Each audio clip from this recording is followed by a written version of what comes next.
Leader TV जे programme interview में आऊं आहियां जो मेज़बान डॉक्टर अयूब शेख। असांजो गुज़िरियल निशस्त में साईं रऊफ़ निज़ामानी साहब सां ॻाल्हियूं थियूं उन जे ज़ाती हवाले सां। कराची शहर उन कीअं ॾिठो ऐं पोइ हींअर असां उन सां ॻाल्हायूं था त हुनखे लिखण पढ़ण जो ख़्यालु कीअं आयो ऐं हुन केतिरा किताब लिखिया उन जे बारे में असांजी हीअ निशस्त आहे। साईं, लिखणु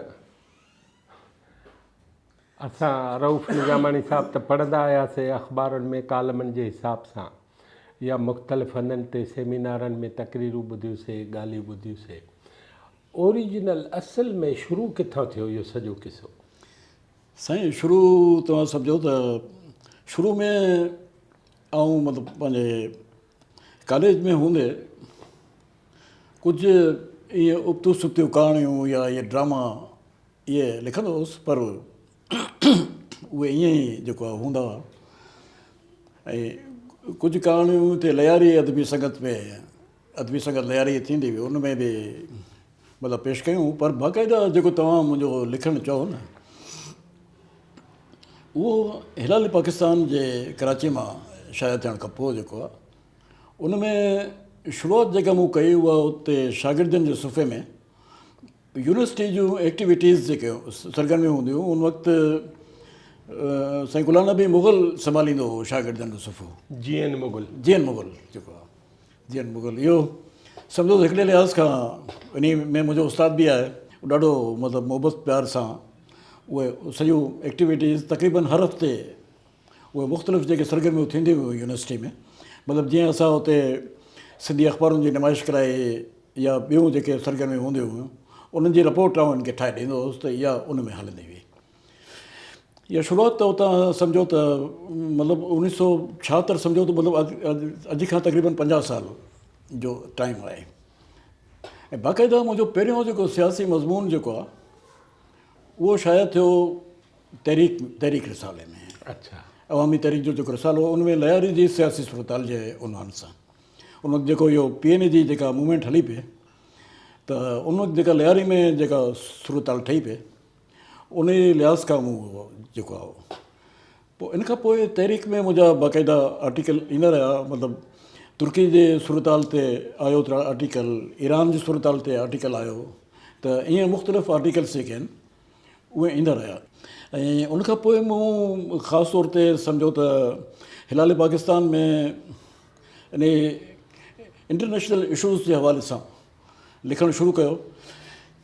उन में मुंहिंजो पहिरियों सम्झो त मेजर जेको आर्टिकल हो उहो हो एल सल्वाडोर ऐं लैटिन अमेरिका जो इनकलाब।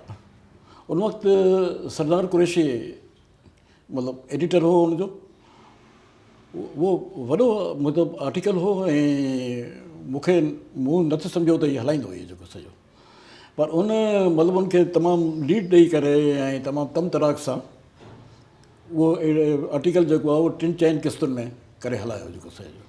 उन ते उहो ज़ियाउल हक़ जो दौरु हो ऐं अली अहमद बिरोई उन ते काफ़ी नाराज़ बि थियो उन ते त भई जेको आहे तूं छा थो करीं जेको सही जेको।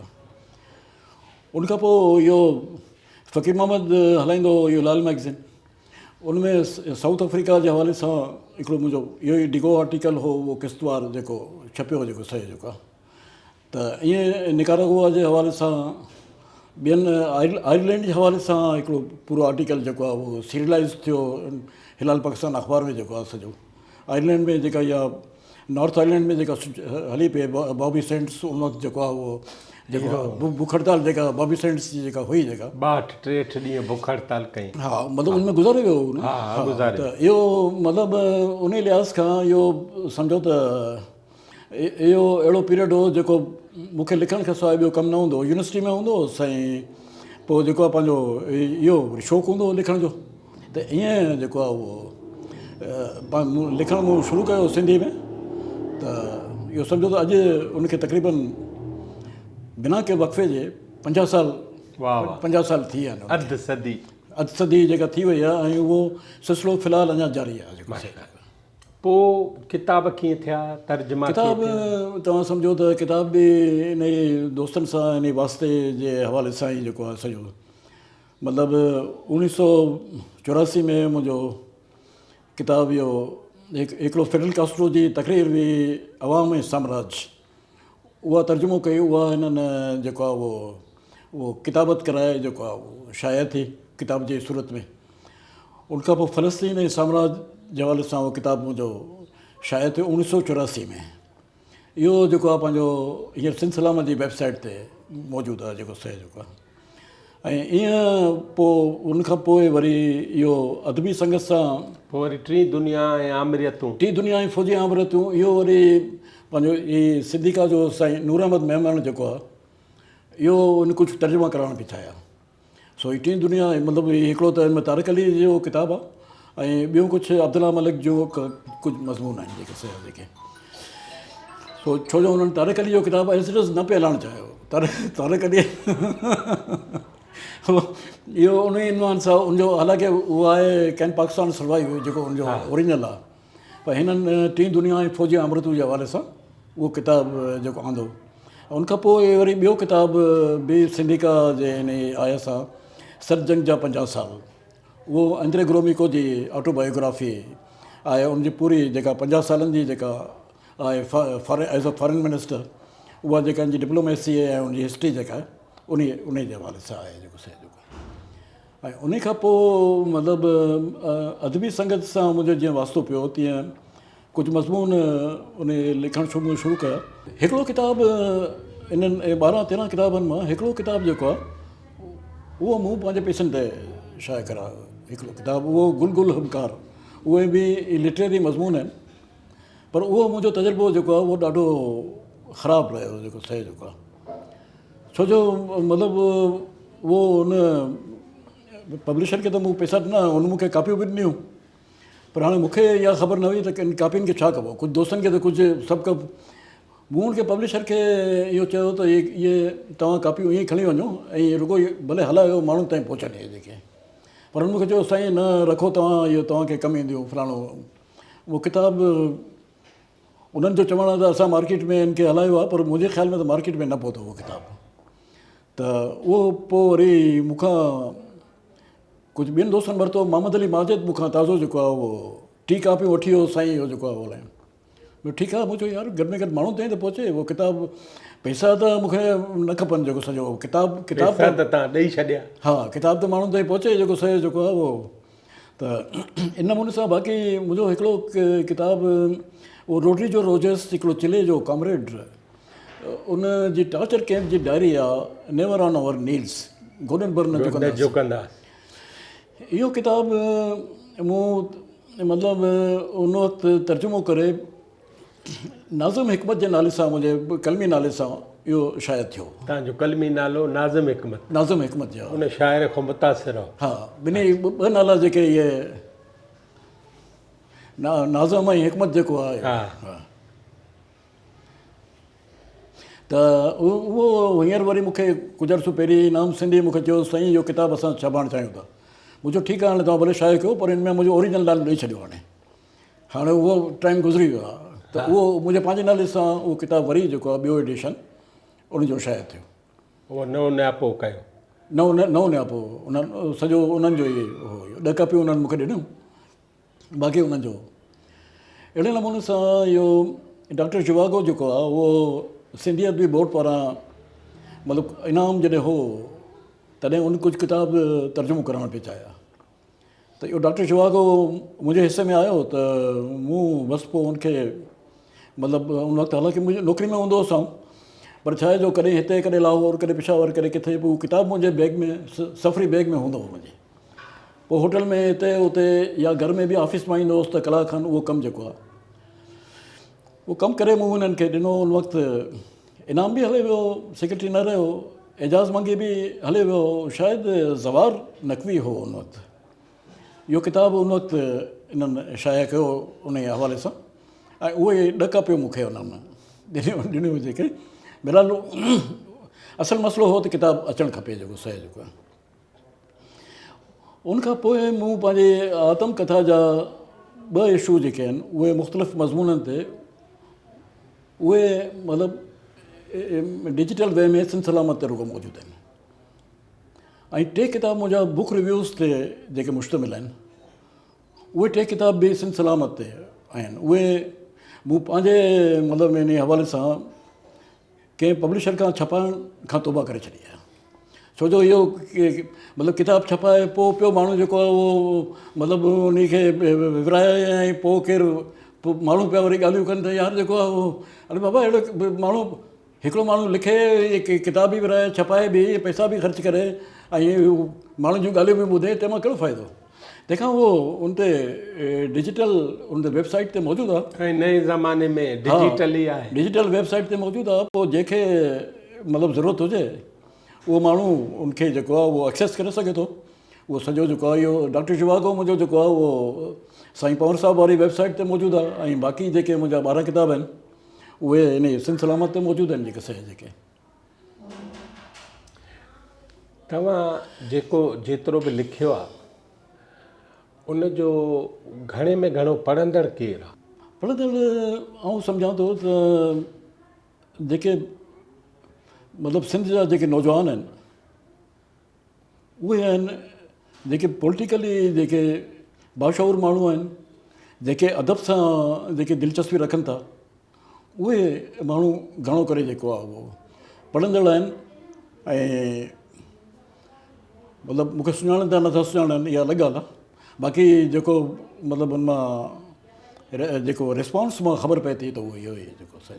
जॾहिं तरक़ी पसंद मूवमेंट हली 20वीं सदी जी शुरूआति खां वठी 1965-66 में हा या उन खां अवल रूसी इनक़लाब अची वियो, पोइ ॿी जंग अज़ीम, त रूस ऐं चीन में हिकिड़ो सुवालु पैदा थियो त अदब कंहिंजे लाइ।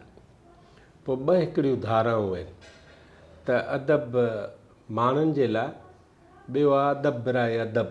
तव्हां लिखो, माण्हू पढ़नि न पढ़नि, वणे न वणे, तव्हां बसि लिखो। अव्हांजो छा ख़्यालु आहे? अदा आउं शुरू खां मतिलबु जीअं त मुंहिंजो वास्तो आउं हिकिड़ो पॉलिटिकल वर्कर बि गॾो गॾु रहियो आहियां। सॼो जेको आहे मतिलबु अदबी लिहाज़ खां बि जेको मुंहिंजो वास्तो रहियो आहे उहो हिकिड़े तरक़ी पसंद लॾे सां रहियो आहे। ऐं सिंध में तव्हां ख़बर आहे इहो त हिकिड़ो वजूदियत जे हवाले सां हिकिड़ो बहस जेको आहे उहो काफ़ी अरसे ताईं हलंदो रहियो। उन में असां जे पासे हुआसीं उहो ई पासो हो जंहिंजी तव्हां हींअर ॻाल्हि था कयो त भई अदब ज़िंदगी लाइ या अदब बराए अदब जेको आहे, त असां उन अदब ज़िंदगी लाइ ऐं उन में जेके सिंधी अदबी संगत जे प्लेटफॉर्म तां या हूअं ज़ाती बहस मुबाहिसनि में जेके असांजा व्यूज़ जेके साम्हूं आया उहे इन ई नमूने जा हुआ। ऐं हिकिड़ा जेको आहे उहो हिकिड़ी कंट्रोवर्सी जेका आहे उहा हलंदी थी रही जेका सही जेका। पर हींअर उनजो सबबु अदब जेको आहे न उहो हिकिड़ी पॉलिटिकल मूवमेंट्स जी पैदावार हूंदो आहे। मतिलबु ईअं जीअं चयो थो वञे त भई रूस में अदीबन इनक़लाब आंदो या फ्रांस में जेको आहे उहो अदीबन इनक़लाब आंदो या फलाणे हंधि।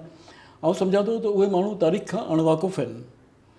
उते जेके समाजी ऐं सियासी हालतूं जेके पैदा थियूं पिए न उन्हनि जे करे उन अदीबनि खे उहो उत्साह मिलियो जेको सॼो उत्साह मिलियो। ऐं उन्हनि उहे तख़लीक़ूं जेके आहिनि उहे साम्हूं आंदियूं जेके हिकिड़ो इंटरेक्शन जेको उन पॉलिटिकल मूवमेंट्स सां उन्हनि जो रहियो। ऐं उहे पॉलिटिकल मूवमेंट्स जेके आहिनि उहे वरी उन्हनि अदीबनि खे इंस्पायर कयो। गोरकी ईअं मतिलबु वैकुम में त पैदा न थियो आहे न, या रूसो जेको आहे उहो वैकुम में त पैदा न थियो आहे। वॉल्टियर जेको आहे या ईअं टॉल्स्टॉय जेको आहे, टॉल्स्टॉय त हिकिड़ी वॾी टॉवरिंग पर्सनैलिटी आहे न, त उहो मतिलबु उन वक़्तु छा आहे जो मतिलबु उते जो जेके पॉलिटिकल जेके धुरियूं हुयूं न, जेके इहे माण्हू हुआ इहे अदब पढ़ंदा हुआ, उन अदब खे सुञाणंदा हुआ ऐं उन अदीबनि सां उन्हनि जो वास्तो हूंदो हुओ।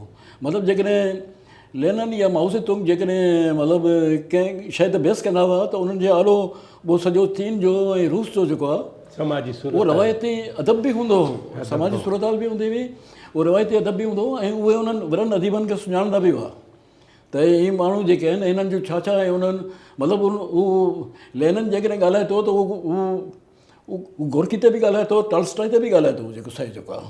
ऐं उहो ॿुधाए थो त भई हिननि में फलाणियूं फलाणियूं ॻाल्हियूं जेके आहिनि इन्हनि सां आउं एग्री आहियां या फलाणी ॻाल्हियुनि सां एग्री न आहियां जेको सही जेको आहे। त इहो मतिलबु हिकिड़ो हिकिड़ी मतिलबु उनखे आइसोलेशन में अदब खे जेको आहे न उहो नथो ॾिसी सघिजे। अदब जेको आहे उहो पाण उन समाजी ऐं सियासी हालतुनि जे जेको आहे उहो पैदावार आहे ऐं उन सां ई जेको आहे उहो तव्हां मतिलबु इहो ॾिसंदो न त 1960-1970 में सिंधी अदब जी जेका सूरताल आहे उहा इहा साॻी आहे त मतिलबु माण्हू मतिलबु अॼु बि उन्हनि अदीबनि जा हिकिड़े हिकिड़े नाला भले उहे वञी मतिलबु ज़ियाउल हक़ साहब बि मिलिया या उन्हनि जे अहले कलाम कॉन्फ्रेंस में शिरकत बि कई, पर उन्हनि अदीबनि जा नाला माण्हुनि खे यादि आहिनि। माण्हू अमर जलील खे बि सुञाणनि था, नसीम खरल खे बि सुञाणनि था, रशीद भट्टी खे बि सुञाणनि था, हमीद सिंधी खे बि सुञाणनि था। इन्हनि सभिनी माण्हुनि खे माण्हू सुञाणनि था। ऐं मतिलबु पर जेकॾहिं के 9 लेखकनि जा नाला पुछंदो त तव्हांखे 5 लेखक बि मुश्किल सां ॿुधाईंदा जेको सही जेको आहे। त इहो मुंहिंजो जेसि ताईं ख़्यालु आहे त उहो माण्हुनि सां गॾिजी हलण वारो मसइलो आहे।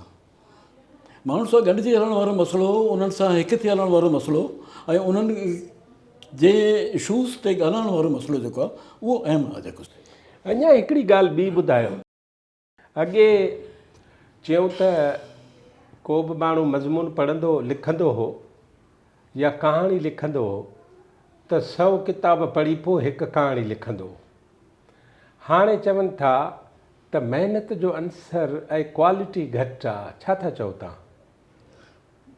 आहे इहो सॼो मतिलबु मास प्रोडक्शन आहे।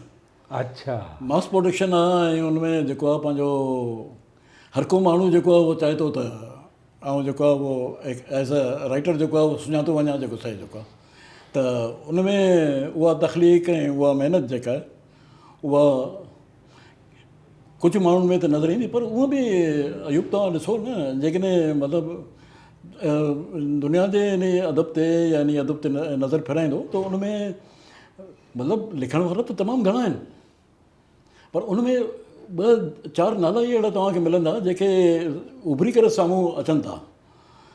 त उनमें हीअ मास प्रोडक्शन जेका आहे उहा इन लिहाज़ खां मतिलबु नेगेटिव कोन्हे मतिलबु उन मां ई असांखे जेको आहे उहो शयूं अहिड़ियूं मिलनि थियूं जेके अॻिते हली असांजे लाइ हिकिड़ी इंस्पायरिंग ऐं सुठियूं शयूं जेके आहिनि उहे साबित थी सघनि थियूं जेके सही जेको आहे। ऐं सिंधी अदबी संगत हाणे छा था चओ? हींअर ई आहे मतिलबु आउं पंहिंजी तव्हां लाथ में आहे या चाड़ में आहे? सिंधी अदबी संगत सां मुंहिंजो वास्तो तमामु निगो रहियो आहे जेको सही जेको आहे। ऐं 2 दफ़ा उनजो मतिलबु सेक्रेटरी बि रहियो आहियां ऐं उनजो मतिलबु जॉइंट सेक्रेटरी बि रहियो आहियां ऐं हिकु डिघे अरसे ताईं as a working committee J member तौरु बि मूं हुते कमु कयो आहे। त सिंधी अदबी संगत खे हथु वठी जेको आहे उहो ख़राबु कयो वियो जेको सही जेको आहे। इहो हथु कहिड़ो आहे?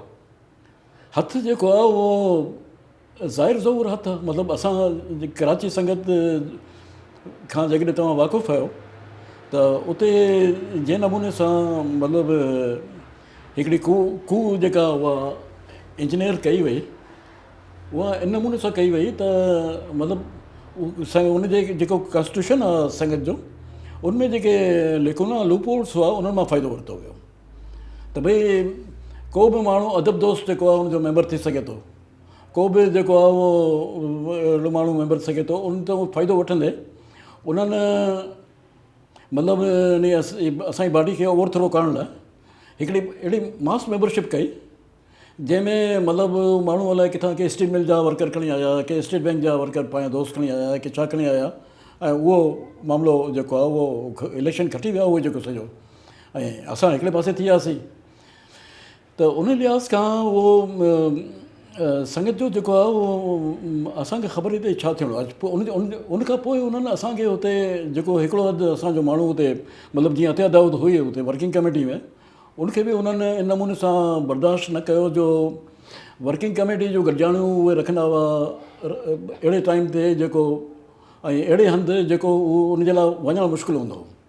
उनजे बावजूदि बि उहो वेंदी हुई हुते जेको आहे उहो उनजे पंहिंजे उन बायोग्राफी में शायदि लिखियो आहे अतिया बि। त ऐं उनखां पोइ जॾहिं मीटिंग मां मोटंदी हुई तॾहिं उनजे पुठियां मतिलबु उहे माण्हू छॾींदा हुआ जेके उनखे जेको आहे उहो आवाज़ु पिया ॾींदा हुआ ऐं कंदा हुआ जेको सही जेको आहे। त इन नमूने सां अहिड़ियूं हरकतूं करे। इहो तख़्तो हूंदो करण वारनि में ख़ासि माण्हू केरु? ख़ासि माण्हू इनाम शेख हो, ताजल बेवस हो, पंहिंजो रज़ाक सैत हो, रमज़ान नवल इहे माण्हू जेके आहिनि इहे उनमें मतिलबु जेको उनजो माइंड हो he was the Ali Ahmad Brohi. अच्छा अली अहमद ब्रोई जेको मतिलबु उन ख़ासि इन मिशन ते हर पासे खां लॻल हो, जेको सॼो जेको आहे त भई का बि जेका तरक़ी पसंदि मूवमेंट आहे उनखे जेको आहे उहो सबोटाज कजे, जेको सही जेको आहे। त इन नमूने सां पोइ संगत जो जेको थियो ऐं उनखां पोइ कराची संगत जो जेको मेन एजेंडा हूंदो हो न त भई मर्कज़ में जेके आहिनि उहे चूंडूं करायूं वञनि। उन वक़्तु रशीद भट्टी सेक्रेटरी जनरल हो ऐं इहो काफ़ी अरसे खां चूंडुनि जो मामिलो इल्तिवा में पियल हो। त हिते मतिलबु अनवर पीरज़ादो रहियो सेक्रेटरी या फ़कीर मोहम्मद रहियो, आउं रहियोसि। उन वक़्तु संगत जो मेन एजेंडा इहो हूंदो हो त मर्कज़ में जेके आहिनि उहे चूंडूं कराए संगत खे वरी फाल कयो वञे।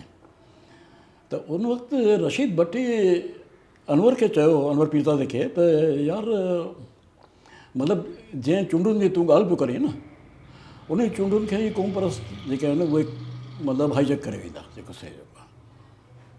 ऐं रशीद भट्टी वॉज़ वेरी मच राइट।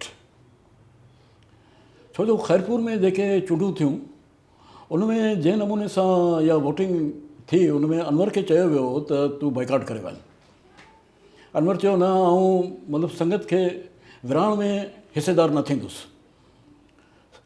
चूंडूं असां चूंडुनि लाइ जदोजहद कई आहे, हींअर भले चूंडूं थियनि। ऐं उन वक़्तु इहो हो त उहे माण्हू पिया वोट ॾियण लाइ अचनि, अहिड़ियूं हिननि शाखूं क़ाइमु करे छॾियूं हुयूं जेके सॼो, जिन माण्हुनि खे हिते वर में पिस्टल लॻो पियो हुजे ऐं जेके माण्हू पंहिंजे सही न पिया करे सघनि उहे माण्हू हुते संगत जा जेके वोटर्स जेके आहिनि।